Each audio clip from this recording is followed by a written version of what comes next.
Ens acompanya Joan Biscarri, que és el vicerector d'Activitats Culturals. Senyor Biscarri, bona nit. Hola, bona nit. Ja veu com està l'actualitat, Sí, està entretinguts, esteu, I si amb això afegim el que pot canviar un examen de selectivitat per una lletra, doncs tenim un altre titular, no?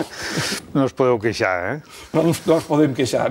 Com s'ha vist des de la universitat aquest enrenou que es va muntar ahir amb aquest examen de la selectivitat i amb el que aquesta errada, amb l'enunciat d'un dels exercicis de matemàtiques ha provocat tanta reacció per part dels estudiants i per part d'alguns professors i instituts que han dit, home, això no és seriós. No sé, jo pel poc que n'he sapigut d'això, semblava que l'errada tampoc no era tan terrible com inicialment podia semblar. Però s'ha de comptar amb el factor psicològic dels estudiants. El que passa és que estan els estudiants en una situació de tensió que, clar, aquí qualsevol cosa fa espetar una bossa i es pensen que és una bomba. Però sí, realment és un tema, diríem, delicat. Bé, en qualsevol cas sembla que, en fi, ha passat ja aquest calvari pel que anàvem passant els estudiants, ara quedem pendents dels resultats. Serà més complicat l'accés a la universitat aquest any pel tema de les notes de tall o serà més o menys com en anys anteriors? Com saps, la nota de tall és una relació entre l'oferta i la demanda. En principi, la demanda... És a dir, la demanda de places sembla ser que o es mantindrà o més aviat pujarà una mica. Curiosament, una de les conseqüències positives de tota aquesta crisi és que la gent volen, abans que incorporar-se al treball, doncs volen seguir estudiant i, per tant, hi ha més aviat una tendència a incrementar-se. I pel que fa a l'oferta, doncs pràcticament es manté igual, per tant, és probable que la nota de tall sigui o igual o lleugerament superior en les diferents titulacions. El que sí que, tornant al tema que em deies abans, estaria bé que no s'utilitzés després aquestes errades de la selectivitat per justificar altres sistemes que volen substituir, sembla ser, des del Ministeri l'actual selectivitat. Bé, esperem que no sigui així. Esperem que no sigui així. Bé, senyor Biscarri, ens ocuparem amb els propers minuts de parlar de les activitats culturals dintre del que és la Universitat de Lleida, perquè no tot ha de ser aules i potser també recerca, que és pràcticament la finalitat principal, però també hi ha moltes coses més. Com s'organitza, com es vehicula durant tot el curs les activitats culturals que es fan a la Universitat de Lleida? Sí, com dius, efectivament, la universitat, a banda de ser un focus de generació de coneixement a través de la recerca i de transmissió de coneixement a través d'una docència, diríem, organitzada formalment, és també pretenem que sigui un focus de dinamització cultural en el territori. I, per tant, aquesta és una funció, jo no establiria nivells d'importància, però és una funció important per la universitat.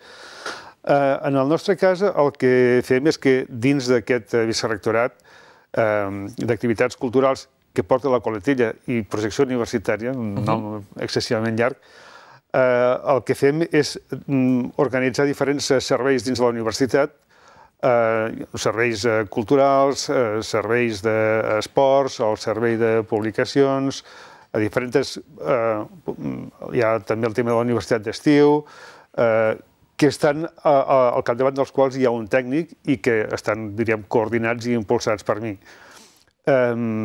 Tots aquests serveis, fonamentalment els serveis culturals, comprenen tota una sèrie d'activitats molt diverses que van des de les audicions musicals, el teatre, la coral, el cinema, diferents activitats que són molt variades i que, si vols, podem passar una mica de revisió. Sí, però m'agradaria saber també com funciona el mecanisme a l'hora de dir vostès es guien per l'oferta que poden rebre de gent que està interessada d'utilitzar la universitat com a mitjà de projecció de la seva feina, o també és la pròpia universitat la que va a la recerca de determinat tipus de temes culturals que, per qüestió de determinat tipus d'estudis o per la significació del protagonista o dels protagonistes, tenen un lloc important a cobrir dintre del lloc de la universitat? Són les dues coses. Nosaltres tenim una certa idea de quines són les coses que entenem que convé promoure en termes culturals,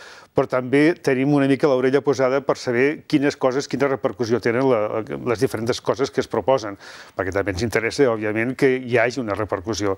Però no és només la idea de la demanda per la demanda, no és simplement la gent vol això, doncs donem-los això, no és només això. És només un factor més a tenir en compte, també. I s'estableix algun tipus de conveni o de col·laboració amb d'altres universitats? Allò de dir, doncs, considerem que aquest tema és important per tractar o ha estat a la Universitat X i, per tant, seria interessant contactar amb ells per portar-lo a Lleida? Saps fa això? En alguns casos sí. Per exemple, hi ha diferents tipus d'exposicions artístiques o de muntatges, d'instal·lacions que més o menys van seguint un circuit.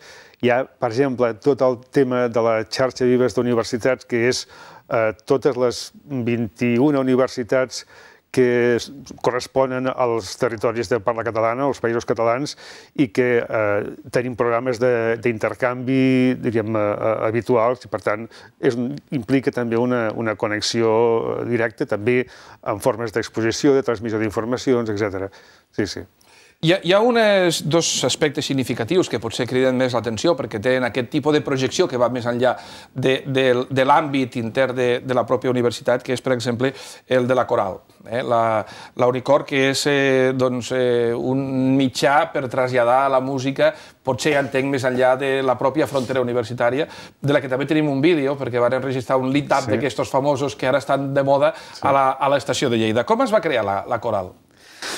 La coral va ser, en part, una mica com el que deia ara, és a dir, en part va ser una mica una demanda de gent, fonamentalment d'estudiantat i també d'algun professor que li interessava, i per part de la universitat ens semblava que era bo, diríem, recolzar aquest tipus d'activitat.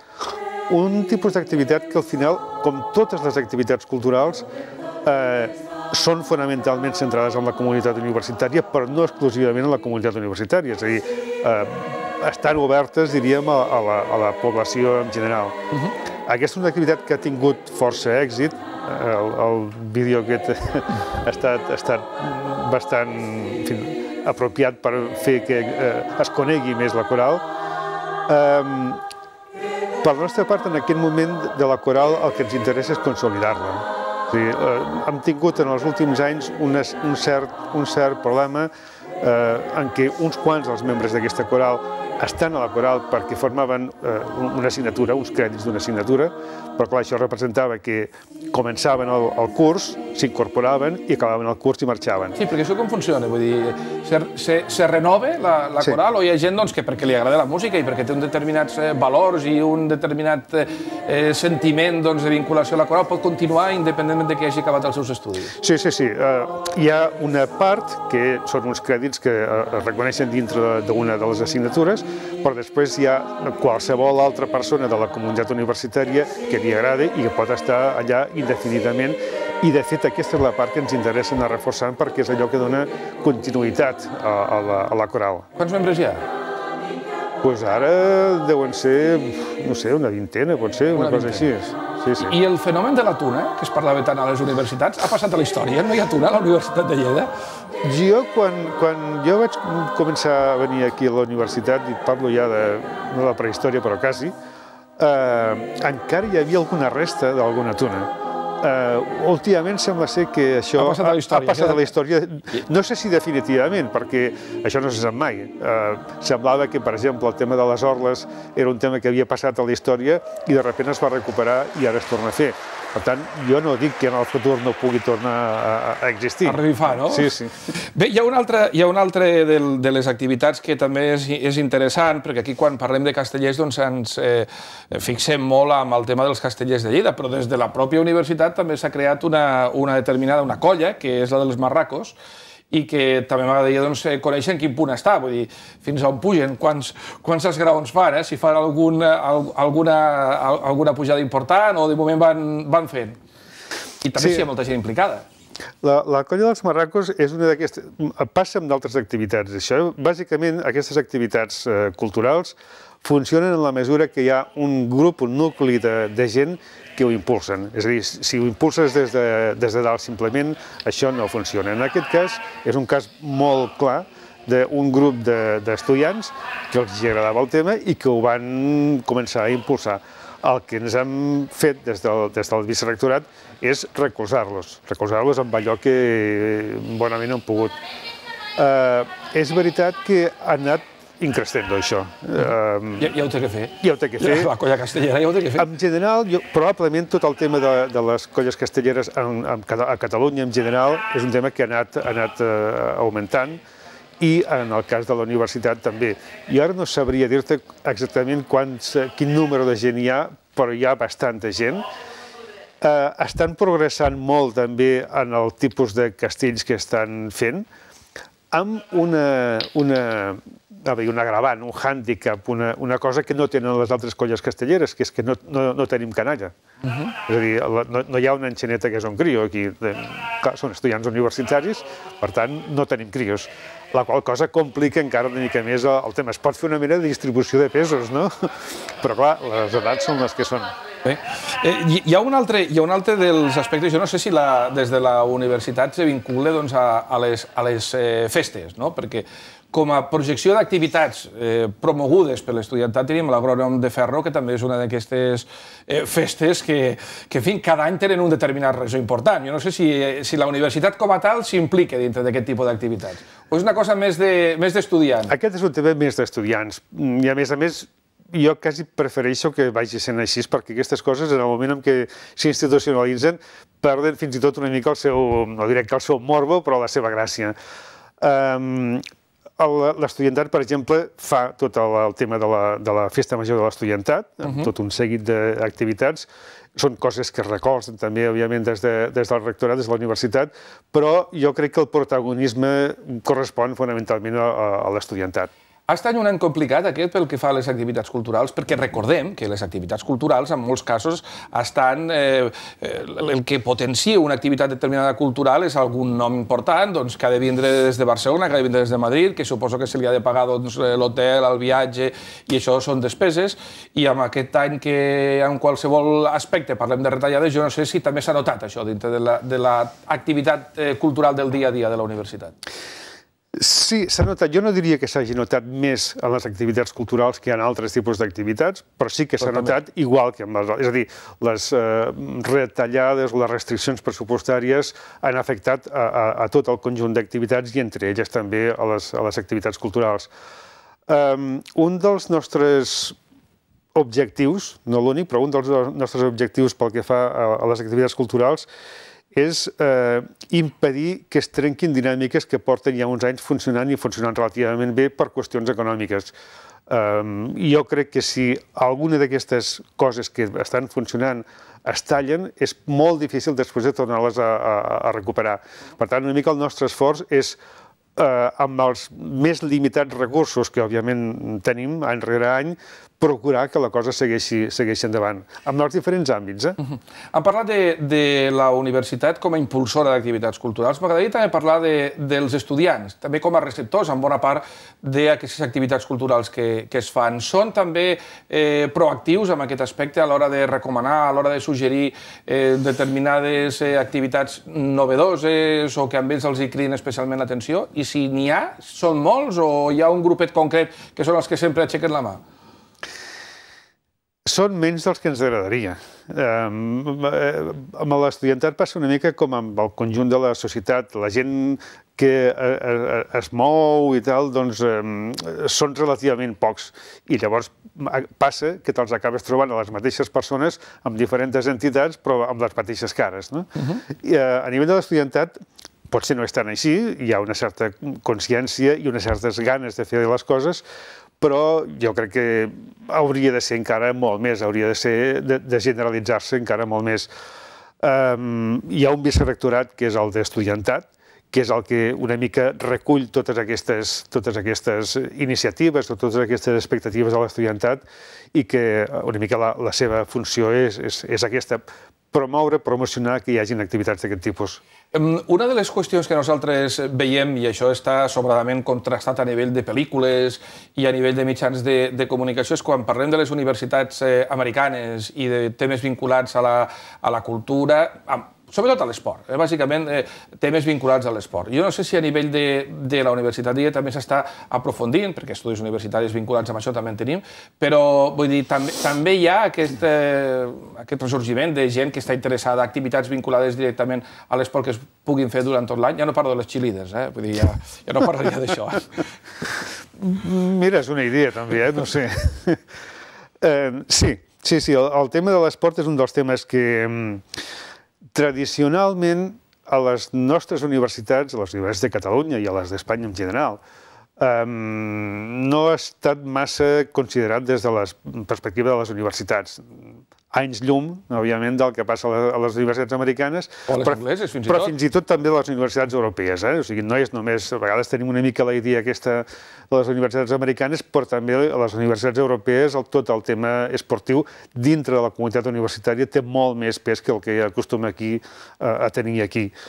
En el nostre cas tenim un servei d'esports que es mou força i que té al voltant de 1.300 socis estudiantat, no només estudiantat, però bàsicament estudiantat, i que tenen tots nombroses competicions, activitats al llarg del curs de diferents esports, activitats internes, competicions internes, i també competicions a nivell extern, és a dir, participem en campionats de Catalunya i en campionats d'Espanya, i a vegades amb un cert èxit, però jo crec que és una de les coses que convindria impulsar encara molt més, és a dir, que té molt recorregut encara per davant. Però en qualsevol cas també la universitat s'està implicant d'una manera directa amb entitats esportives, com és el Força Lleida Bàsquet, amb el que s'ha establert una mena de conveni que potser m'agradaria que poguéssim comentar una mica en què consisteix, quins són els grans trets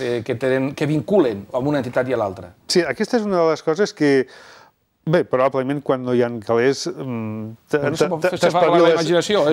t'espaviles a buscar mecanismes i tal. Sí, i per tant aquest és un tipus de conveni realment original, diferent de tots els que s'havien fet fins ara. El conveni amb la Força Lleida consisteix... La idea és molt senzilla, després hi ha flecos, que en diríem, però la idea és molt senzilla. A Força Lleida li interessa que hi hagi gent jove, diríem, sigui d'Espanya, sigui dels Estats Units o de Sud-amèrica o d'allà on sigui, que vinguin aquí, que no siguin allò professionals de talonari, sinó que vinguin aquí jugadors de bàsquet, i els interessa, entre altres coses, ja que no poden oferir grans fortunes, els interessa poder-los oferir, aquí teniu la possibilitat també de tenir una universitat i podeu anar estudiant, que és una cosa que és molt important pels esportistes, perquè a vegades només veiem la part esportiva d'aquestes persones, però en canvi la part aquesta més esportiva arriba un moment en què te cau, i per tant han de tenir també una formació. Per tant, això pot ser per ells també un atractiu més d'atracció de les persones, dels jugadors. A nosaltres també ens interessa perquè, a part de ser un mecanisme de projecció, reforça una mica la nostra activitat esportiva. És bo que hi hagi gent d'un cert alt nivell, també de nivell més bàsic, però també d'un cert alt nivell per promoure que hi hagi activitats esportives. En el moment en què tinguem esportistes d'alt nivell a la nostra universitat, probablement hi hagi més gent que s'animi a fer-ho. Hi ha algunes universitats que han apostat molt, em prefereixo ara ja a Espanya, per exemple, que han apostat molt fort per això, potser massa. És a dir, la Universitat Catòlica de Múrcia, doncs últimament està fent una política de fitxatges a base de talonari. La nedadora, la Villa Écija, és l'últim fitxatge, i estan apostant molt fort per aquest tipus de coses. Jo crec que no s'ha d'arribar amb aquest extrem d'anar a fer fitxatges de talonari, però sí que és veritat que s'hauria d'anar a impulsar tot el que és promoure l'esport i l'esport també d'alt nivell.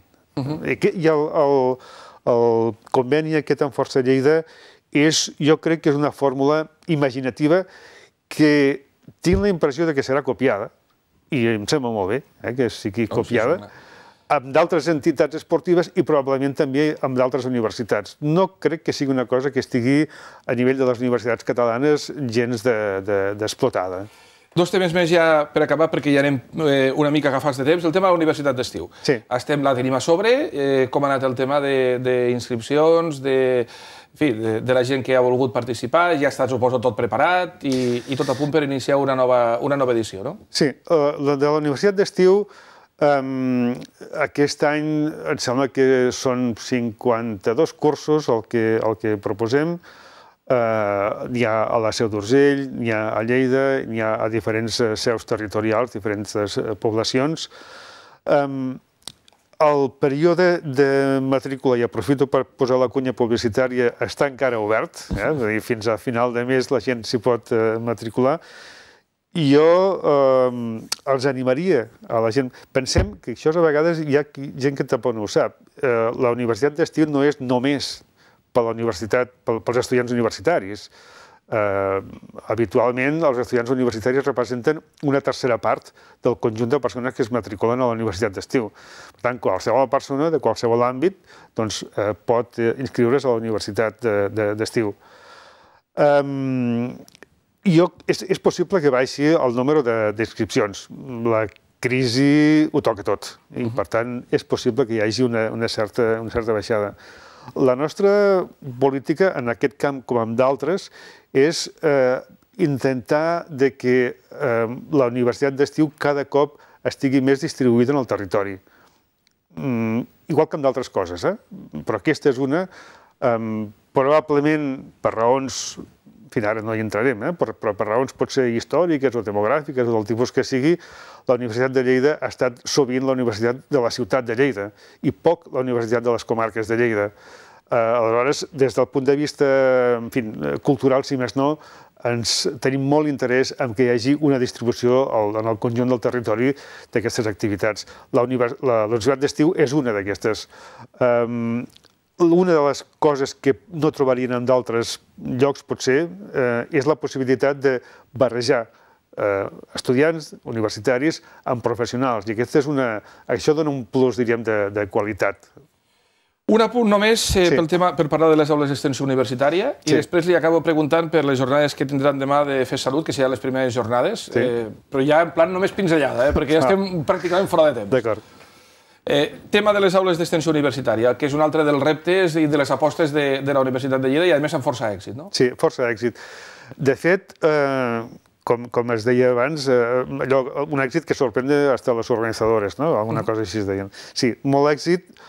Ara tenim aules universitàries a Lleida, òbviament, a Cervera, a Tàrrega, a Balaguer, a Mollerussa, dues més que ja són aules universitàries a Guissona i a Sant Guim de Freixenet, una que hem obert aquest any a Tremp i l'any que ve esperem obrir-ne una altra a les Borges Blanques i potser una altra al Macelles. Per tant, la idea, com et deia abans, és una mica intentar distribuir al llarg del territori la presència d'aquestes aules destinades a gent majors de 50 anys, sigui el tipus d'estudis que siguin, amb un èxit impressionant perquè amb la majoria d'aquestes aules, o amb moltes d'aquestes aules, tenim llista d'espera, és a dir, no hi ha espai suficient per atendre-ho, i per tant jo crec que serà una de les apostes realment importants per nosaltres. I a més, molt satisfactori tant per l'alumnat que hi va com pel professorat que hi dona les classes. I per últim, com dèiem, el FES Salut. Demà el primer FES Salut que es fa aquí a Lleida, no? Sí, és la primera vegada, jo tampoc no en tenia massa coneixement, el primer FES Salut que hi ha. Jo espero que tingui molt èxit i que tingui sobretot continuïtat, perquè amb aquestes coses l'important, a part de començar, és que continuï. I segurament que feia falta que hi hagués alguna mena d'entitat que coordinés en un moment com aquest, diríem, de crisi, com estàvem dient, que provoqués això que ara en diuen sinergies, que una mica els uns recolzin els altres.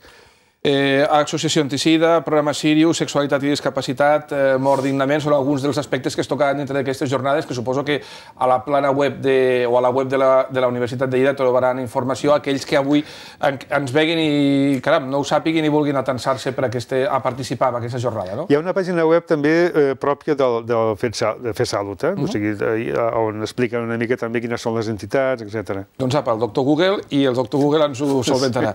Joan Vizcarra, vicerector d'Activitat Entitats Cultural, gràcies per haver-nos acompanyat. La veritat és que amb el temps que tenim hem tingut el temps que hem tingut per donar una pinzellada, però conto que, com a mínim, els espectadors que ens hagin seguit s'hauran atansat una mica més al que és la Universitat de Lleida vista des de les activitats que no són merament docents o de recerca. Gràcies per haver-nos acompanyat. Gràcies a vosaltres.